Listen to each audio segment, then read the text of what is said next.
Have you ever heard a voice so unique, so powerful, that it stays with you long after the sound fades? This is the story of one such voice, a voice that defied poverty, that stood up to presidents, that survived exile, surveillance, and silence only to rise again and again. This is not just the story of an entertainer. It's the story of a woman the world couldn't forget, even when it tried. From abandoned child to global icon, from sex symbol to government target, this is the extraordinary life of Eartha Kitt. And if you think you know her from Santa Baby or Catwoman, I promise you've only scratched the surface. Chapter 1: A Legend in Shadows. You know, most celebrities are lucky if they're remembered for one thing, one breakout role, one song, one moment. But every once in a while, someone comes along who defies all that. They don't just leave a mark, they leave a legacy that spans decades, cultures, and generations. For me, Eartha Kitt is one of those people. Now, a lot of people today might only know her as the voice of Yzma in The Emperor's New Groove, the animated villain with the wild expressions and the even wilder plans. Pull the lever, Kronk. Yeah, that one. But Eartha was so much more than just a cartoon character. She was a woman who lived a dozen lifetimes in one. A performer, yes. But also a survivor, a rebel, and whether she wanted to be or not, a political firestorm. She was a black woman who became a sex symbol in an era when black women were still fighting just to be seen as equals. She was glamorous, sure, but behind that fierce confidence was someone who knew pain, isolation, and rejection better than most people could even imagine. And still, she owned every stage she ever walked onto. The thing is, Eartha wasn't just beautiful or talented, she was dangerous to the status quo. And if there's one thing history teaches us over and over again, it's that women who refuse to stay quiet, especially black women, almost always pay a price. What makes her story so fascinating is that it isn't just about fame or music or Hollywood. It's about resilience. About how a child who was abandoned, abused, and silenced became a woman who stood up to presidents, got blacklisted by the US government, and still found her way back to the spotlight. This story isn't just a timeline of a life. It's a journey through pain, through politics, through power, and through pride. So today, I want to take you back. Back to the very beginning of Eartha Mae Kitt's story. Because before the diamonds, before the red lipstick, before Catwoman and cabarets, there was a little girl in South Carolina born into poverty, left out in the cold, and told by the world that she didn't belong anywhere. And somehow she made everywhere hers. This is the story of Eartha Kitt, and it starts long before anyone knew her name. Chapter 2: Unwanted from the Start.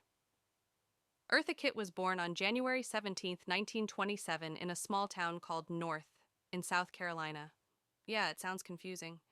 North was the name of the town, tiny, rural, and at the time mostly known for growing cotton. A place where the future didn't feel like something you had choices about.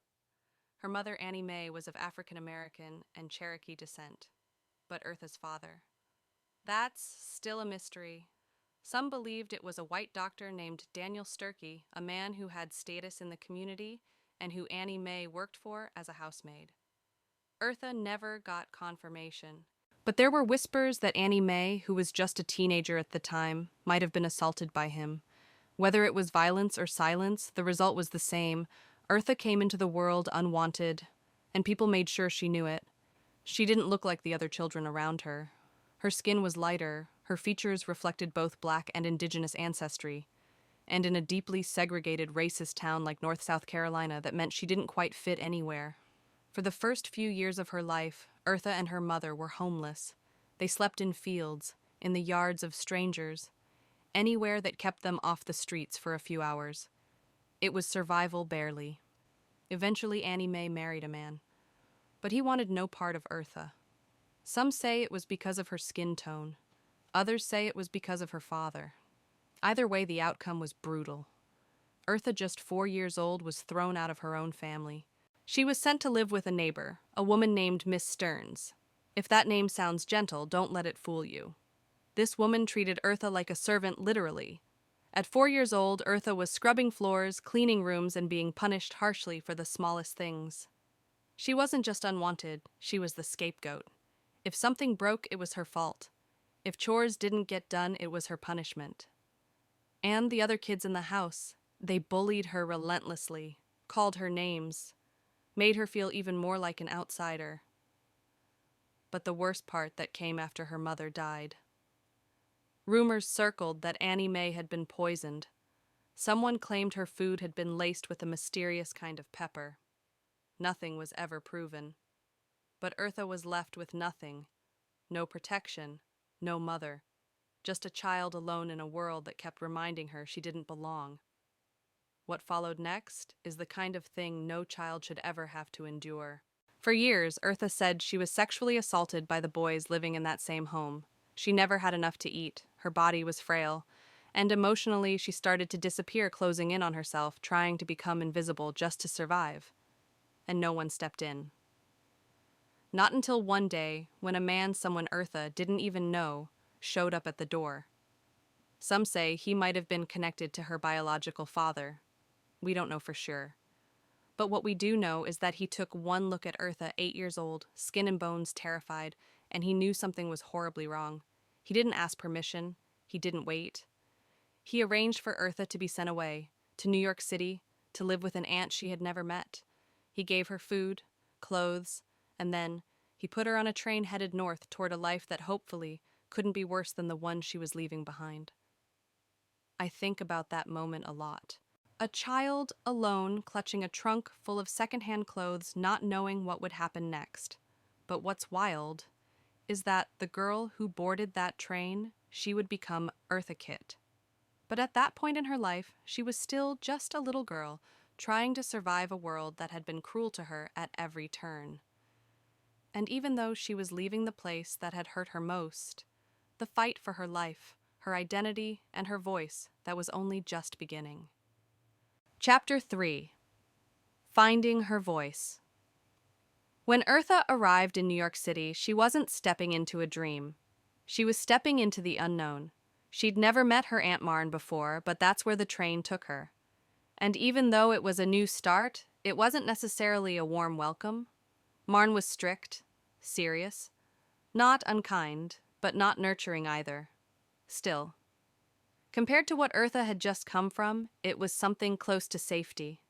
The culture shock must have been enormous. I mean, imagine growing up on dirt roads in the South surrounded by cotton fields and silence. And then suddenly you're in Harlem surrounded by movement and noise and people everywhere. Eartha barely spoke at first. She kept to herself, withdrawn quiet. But Marn saw something in her.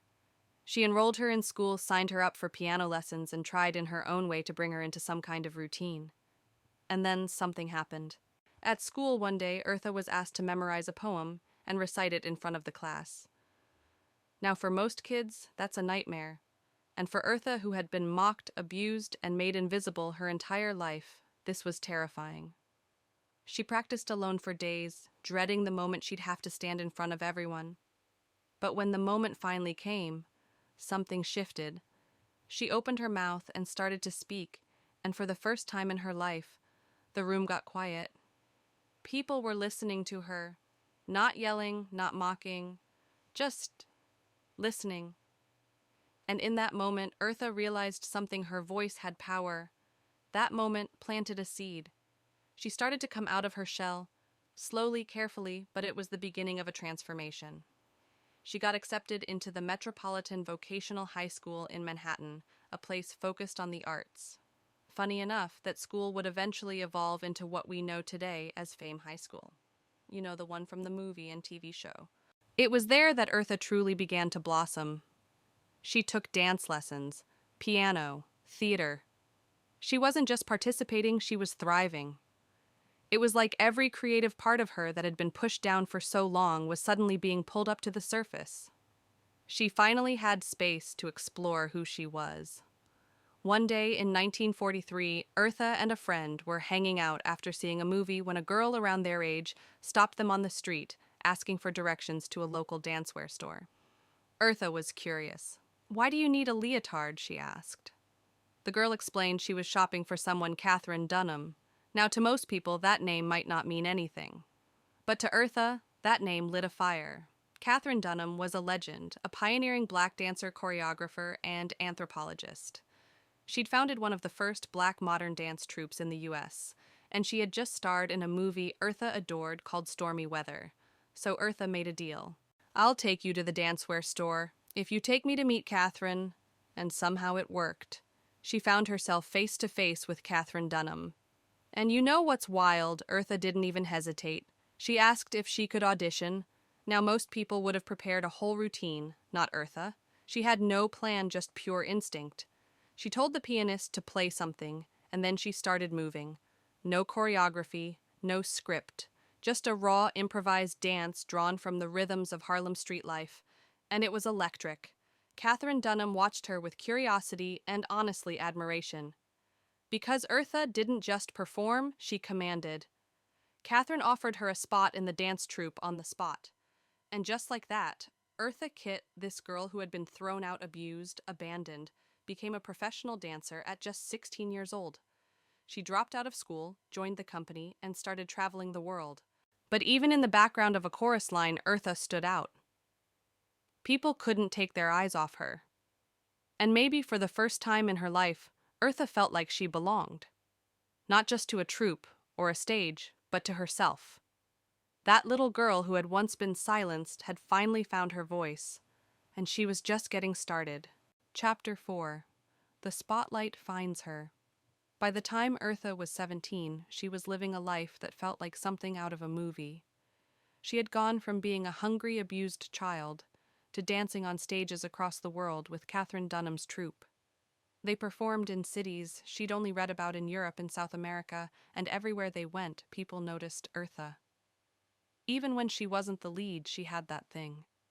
That impossible-to-ignore quality that draws your eyes straight to her, even if she's standing in the back.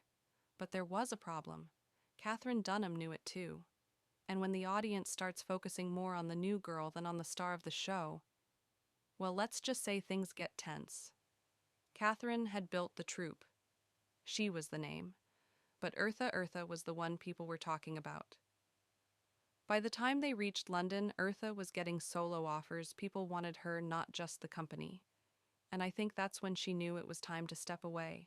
In 1948, Eartha left the Dunham troupe. She packed up her courage and headed to Paris. No real safety net, no guarantees, just her voice, her body, her instincts, and a hunger to make something more. She started performing at a Parisian nightclub called Carol's. It wasn't glamorous, it wasn't fancy, it was smoky, loud, and unpredictable. But it was a place where she could be Eartha, not someone's background dancer, not a chorus girl. She sang. She danced. She told stories between sets. And when she forgot the words to a song, she made them up. She was spontaneous, flirty, fearless. She was also different. She wasn't trying to be anyone else. She didn't follow the rules of cabaret or Broadway. And that's exactly why people fell in love with her. And one night, someone very important walked in. Orson Welles. Yes, that Orson Welles. The man who had directed Citizen Kane, the film student legend, the Hollywood genius. He sat in the crowd and watched her, and he was mesmerized. He called her the most exciting woman in the world. And when Orson Welles says that about you, people listen. He was working on a stage production at the time and ended up casting Eartha as Helen of Troy. Which, let's just pause for a second. Helen of Troy is supposed to be the most beautiful woman in the world. And here was a black woman in the 1940s, taking that role in a major production. It was bold, it was controversial, and it was brilliant. The chemistry between Orson and Eartha was undeniable. People talked, they flirted on stage, they spent time off stage. Some say they were lovers. Eartha always called him her soulmate, maybe not romantically, but emotionally. Whatever their relationship was, Orson taught Eartha one of the most valuable lessons of her life, how to market herself. He told her, "Don't just be talented, be unforgettable." And Eartha listened. She took that advice and ran with it. After returning to New York, she landed a performance at a major jazz club, and that night changed everything. A group of producers saw her perform and invited her to join a new Broadway revue called New Faces of 1952. Now, this wasn't highbrow theater. It was a variety show, comedians, singers, sketches. But Eartha knew how to make an entrance. She stepped onto that stage and performed a sultry teasing song called Monotonous. The scene 3 long velvet lounges across the stage. Eartha would slink from one to the next, singing in this half-whisper, half-purr eyes locked on the audience like she owned every inch of that room. And in that moment, she did. The performance blew up. It got her a national tour. It got her into the film version of the show. It even got her Tony Award nominations. And suddenly, Eartha Kitt wasn't just the Paris club girl or the standout dancer. She was a Broadway star. The music industry took notice. And Eartha, she wasn't afraid of being provocative. In fact, she leaned into it. In 1953, she released I Want to Be Evil, a cheeky, playful little number about a woman tired of being good and wanting to cause some trouble. It might sound cute now, but back then, that was scandalous. Women especially. Black women weren't supposed to talk like that. They weren't supposed to want things or desire pleasure or admit they had fire in them. But Eartha didn't care. She sang it anyway, and audiences couldn't get enough. Then came her biggest hit, Santa Baby. You know the one. We've all heard it. That flirty, breathy Christmas song that plays in department stores every year. That was Eartha. Written for her, styled around her. That voice, that attitude, it was all her. And while the song made her a household name, it also gave her a label. People started calling her a sex kitten, a flirt, a fantasy, but Eartha was always more than that. She knew what they were doing, putting her in a box, making her a character. And she decided, if you're going to put me in a box, I'm going to decorate it myself. She used the attention to her advantage. She played into the image, but on her own terms. And every time she walked on stage, she wasn't just performing. She was reclaiming space, in a world that never wanted to give her any. Eartha Kitt had become a star, but more importantly, she had become her own creation. And soon she'd learn just how dangerous that power could be. Chapter 5. Fame, Family, and the Catwoman Mask by the late 1950s. Eartha Kitt had the kind of fame most people only dream of. She was performing around the world, recording best-selling albums, appearing on television, and charming audiences in English, French, Spanish, and even Turkish.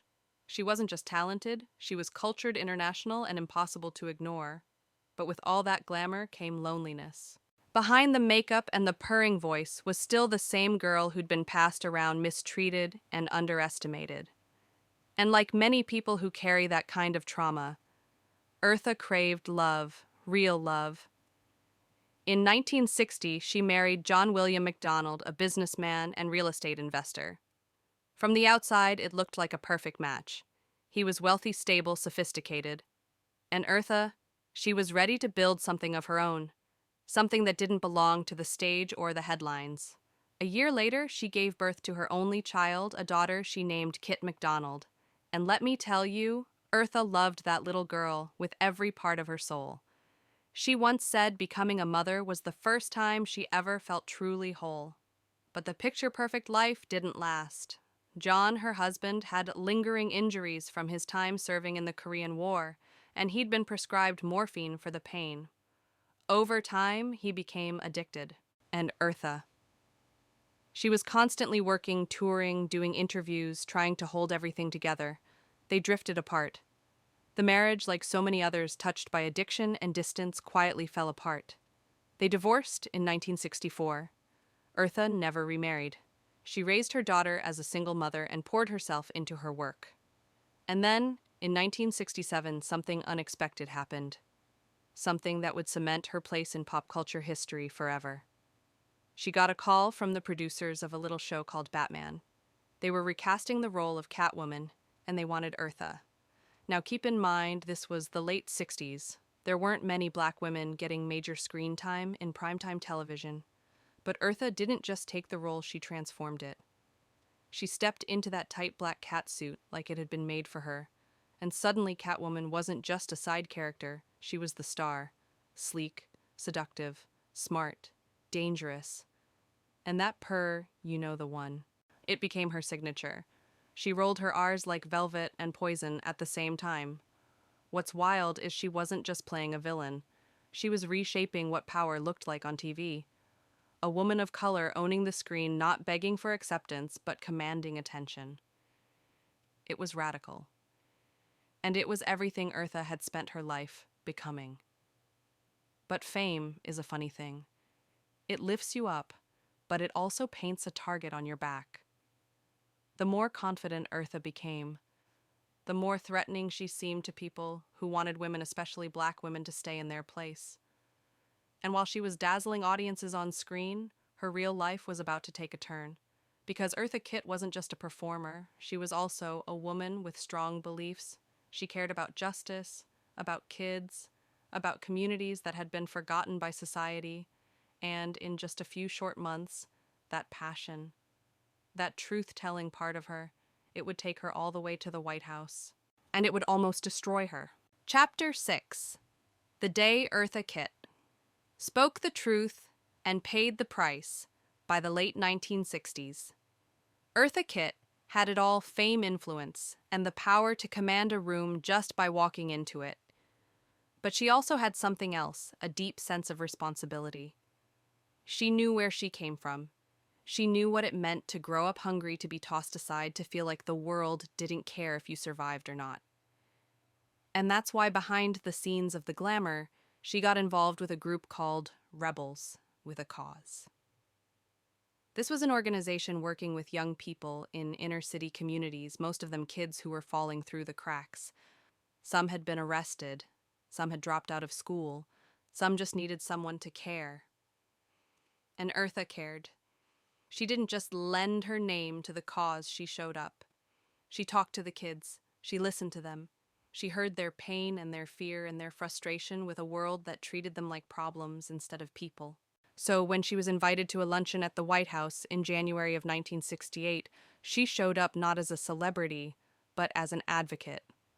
The event was hosted by Lady Bird Johnson, the First Lady, and it was meant to be a polite, well-mannered conversation about youth crime in America. But Eartha wasn't in the mood for small talk. She sat and listened as wealthy women dressed in designer suits sipped tea and nodded along about those troubled kids and how to fix them. They talked around the problem, not to it. They blamed the kids. They blamed the parents. They blamed the music, the culture, the attitude. No one was asking why those kids were angry. No one wanted to talk about poverty, about racism, about war. And then Eartha stood up. She looked straight into Lady Bird Johnson's eyes and asked the question no one else in that room had the courage to ask. What do we do with the children, Mrs. Johnson, when their parents have to go to work and can't be there for them? When those kids are being sent to die in a war they don't even understand? The room went silent. And Eartha didn't stop there. She told the First Lady that the youth of America were rebelling because they were angry about being ignored, angry about being thrown into violence, angry about a system that never gave them a chance. They don't want to go to school because they know they'll be snatched away and sent to Vietnam, she said. I know what it feels like to lose a child. I know that fear, and you cannot blame them for being afraid. Now remember, this was 1968. The Vietnam War was raging. Protesters were flooding the streets. And here was Eartha Kitt, a famous black woman, standing inside the White House, saying what no one wanted to hear. She wasn't rude. She wasn't screaming. She was calm, clear, unapologetic, and that made her dangerous. By the end of her speech, the mood in the room had turned ice cold. Some women cried. Some just stared. No one clapped. Eartha was quietly escorted out, and within hours, the backlash began. Headlines all over the country painted her as disruptive, disrespectful, even aggressive. The story spread that she had made Lady Bird cry, something that was never actually confirmed, by the way. But truth didn't matter anymore. The narrative had already been written, and the man who took it the hardest, President Lyndon B. Johnson himself. He was furious. Not just because Eartha had questioned his war, but because she had done it in front of his wife. According to multiple reports, Johnson picked up the phone and personally made calls to media executives and government officials. His message was simple: I don't want to see that woman's face on my television ever again. And just like that, Eartha Kitt was blacklisted. Television shows stopped booking her. Concerts were canceled. Radio stations stopped playing her music. Almost overnight, Eartha became a pariah in her own country. And what was her crime? Speaking the truth, in the wrong room, to the wrong man. Later, Eartha would say, if you tell the truth in a country that says you're entitled to tell the truth, you get your face slapped and you get put out of work. And she was right. She didn't scream, she didn't lie, she didn't attack, she just asked questions. But for a black woman in 1968, even asking was a rebellion. And rebellion in the eyes of the powerful must be punished. So that was it. Eartha Kitt Catwoman, international star, voice of a generation, was erased from American media. But if you think that's the end of her story, oh, you have no idea what's coming next. Chapter 7. Exile, Surveillance, and a Comeback Nobody Saw. Coming after the White House incident, Eartha Kitt became radioactive in the eyes of the American media. TV producers stopped returning her calls. Concert promoters pulled out. Her music disappeared from the airwaves. She wasn't formally charged with anything. She didn't break any laws. But the message was clear: speak out and we will erase you. So, Eartha did what she had always done when the world turned against her. She survived. She packed her things, took her daughter Kit out of school, hired a tutor, and left America. Europe, particularly France, welcomed her with open arms. They didn't see her as a troublemaker. They saw her for what she really was, an artist, a woman with fire in her veins and something to say. And in Paris, Eartha found herself again. She performed in nightclubs, theaters, and television shows across Europe. She lived in the south of France. She learned new languages. She rebuilt her life from the ground up. And she did it all with her daughter by her side. But even in exile, the trauma of what had happened never really left her. Because Eartha knew deep down that this wasn't just about bad press. Something darker was going on. And she was right. In 1975, she got a phone call from a journalist at the New York Times. They were working on a piece and wanted to ask her about something unexpected. A CIA file. At first, Eartha thought they had the wrong person. The CIA, why would the CIA have a file on her? But the journalist insisted. Not only was there a file, it was massive, dozens of pages long, compiled by multiple federal agencies, the CIA, FBI, Secret Service, and the NSA. She asked to see it, and when she did, she was stunned. The government had been watching her for years. They had records of her travels, notes on her performances, reports from informants about her attitude, her morals, and her connections. And it wasn't just about politics. They criticized the way she spoke, the way she dressed. One report even called her a sadistic nymphomaniac. Another claimed her loose morals were the talk of Paris. Let that sink in. A black woman raised in poverty who had clawed her way to international fame by talent and determination alone had been labeled a national security threat because she spoke out against the Vietnam War, because she dared to challenge power. Eartha read every word. Then she looked up and said, I have nothing to be afraid of. I've always lived a clean life. I have nothing to hide. She gave the New York Times full permission to publish excerpts from the file. And when the article dropped, it shook people to the core. The headline read, CIA in '68 gave Secret Service report containing gossip about Eartha Kitt after White House incident. Gossip. That's the word they used. The government had tried to destroy her career based on gossip. But Eartha wasn't embarrassed. She wasn't broken. She owned it. And instead of fading into the background, she stepped back onto the stage. That same year, she starred in a Broadway show called Timbuktu, and it was a sold-out hit. She received a Tony nomination for her performance. It was her way of saying, you tried to silence me. I'm still here. And by then, Lyndon B. Johnson was no longer president. In fact, in 1978, President Jimmy Carter personally invited Eartha back to the White House, not just as a guest, but as a symbol of dignity, of strength, of reconciliation. Reporters were there, cameras flashed, and there she was, Eartha Kitt, standing tall in the very place that had once exiled her. It wasn't just a photo op, it was a full-circle moment. She had been punished for speaking the truth.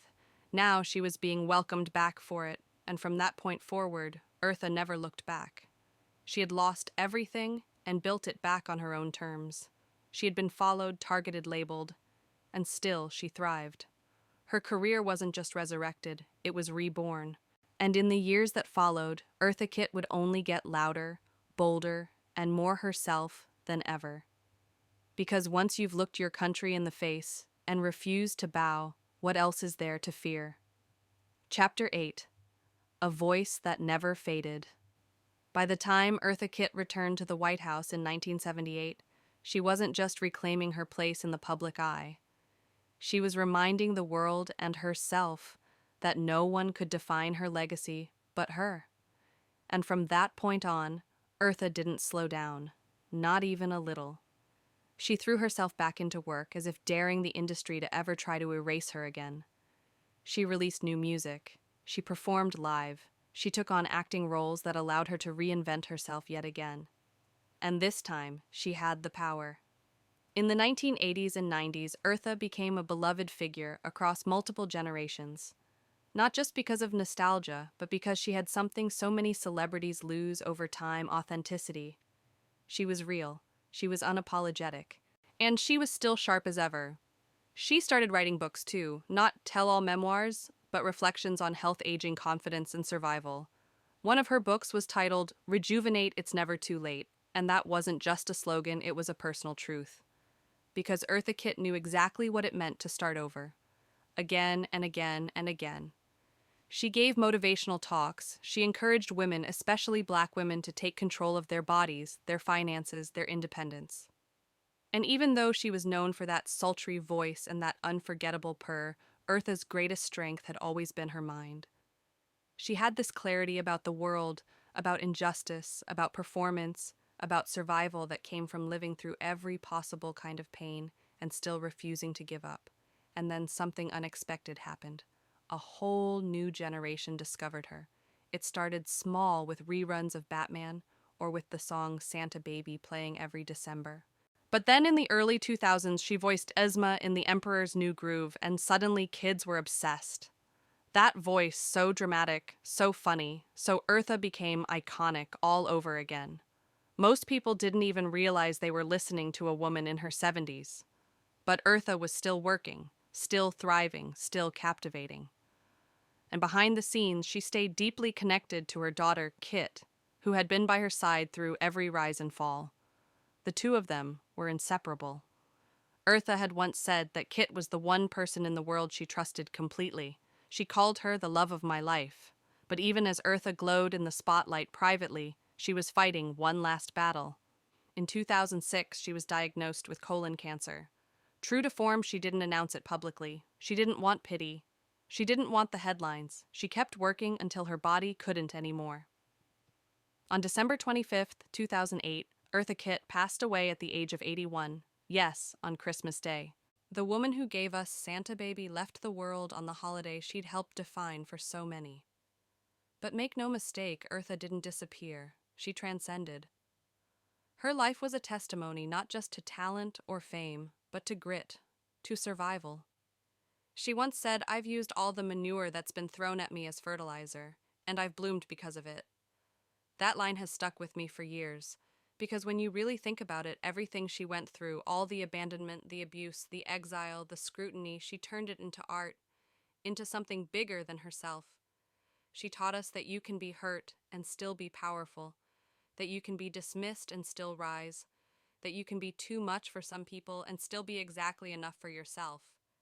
Eartha Kitt was never just an entertainer. She was a force, a mirror, a warning, and an invitation to speak boldly, to love fiercely, to stand up even when the ground beneath you shakes. Her voice never faded, not really, because voices like hers, they echo. Chapter 9. Echoes that refuse to be silenced. When I think about Eartha Kitt's life, I don't just think of her in the spotlight draped in diamonds, teasing the audience with that velvet purr. I think about a little girl, 4 years old, being thrown out of her home like garbage. I think about a teenager on a train to New York City alone, clinging to a suitcase and a sliver of hope. I think about a young woman standing in front of a piano with no choreography, just courage and dancing her way into history. And I think about a mother who stood in the White House and told the President of the United States that the children of America were hurting. Not because she wanted to make a scene, but because someone had to say it. That's the part of Eartha's story I keep coming back to. She never had to scream to be heard. She never had to conform to be accepted. She just was. fully, fiercely, unapologetically. And that made her dangerous, because Eartha wasn't afraid of making people uncomfortable, especially if it meant telling the truth. She was proof that you don't need to be perfect to be powerful, that your trauma doesn't disqualify you. It prepares you, that you can be rejected, erased, and betrayed and still rise. She didn't wait for the world to give her permission. She carved out space. And she left behind more than songs, more than characters, more than headlines. She left behind a blueprint for survival, for resistance, for transformation. There's a reason her voice still shows up every December whispering through department store speakers. There's a reason her purr as Catwoman still feels electric all these years later. There's a reason people still quote her study, her admire her, because she wasn't just entertaining us, she was teaching us. She showed us that you could be beautiful and bold, soft and sharp, hurt and healing. And, maybe most importantly, she showed us that telling the truth is worth the risk even when it costs you everything. Eartha once said, "I'm still learning, I'm still growing, I'm still becoming." And if that's not the most powerful kind of legacy, I don't know what is. So wherever you are in your journey, whether you're at the top of your game or trying to crawl your way out of the dark, I hope you remember her. Not as a sex symbol, not as Catwoman, not even as Isma, but as Eartha Kitt, the girl they tried to break, the woman they tried to silence, the icon they could never destroy. Because some voices don't just speak, they echo. If Eartha Kitt's story moved you even just a little, then I hope you carry part of her fire with you. The fire to speak the truth, the fire to rise after being pushed down, the fire to live boldly, even in a world that tells you to shrink. At True Crime Echoes, we share stories that were nearly buried, stories that demand to be remembered. If you felt something today, if Eartha's journey inspired you, I'd be honored if you'd subscribe, share this video, or leave a comment. Tell me what part of her story spoke to you the most. Until next time, keep questioning, keep listening, and never forget the echoes left behind by voices like hers.